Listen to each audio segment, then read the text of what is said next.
ঝিনাইদহে বাসের চাকায় পিষ্ট হয়ে এক শিশুসহ 2 জন নিহত হয়েছে, আহত হয়েছে আরও একজন। বৃহস্পতিবার দুপুরে সদর উপজেলার 18 মাইল নামক স্থানে এ দুর্ঘটনা ঘটে।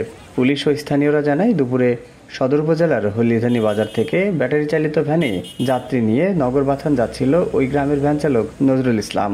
পথে ঝিনাইদহ চুয়াডাঙ্গা মহাসড়কের 18 মাইল নামক স্থানে পৌঁছলে সামনের দিক থেকে আসা মণ্ডল পরিবহনের একটি বাস ভ্যানটিকে সামনের দিক থেকে চাপা দেয়।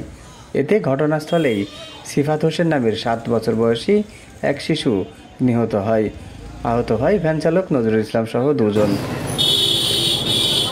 তাদের উদ্ধার করে ঝিনাইদহ সদর হাসপাতালে নিয়ে গেলে চিকিৎসক নজরুল ইসলামকে মৃত ঘোষণা করেন। অপর ব্যক্তিকে হাসপাতালে ভর্তি করা হয়েছে। আরাপুর হাইওয়ে থানার ওসি মৃত্যুঞ্জয় চৌধুরী জানান, এ ঘটনায় বাস চালককে আটক করা যায়নি, তবে বাস আটক করা হয়েছে। এদিকে মামলা প্রক্রিয়াধীন রয়েছে।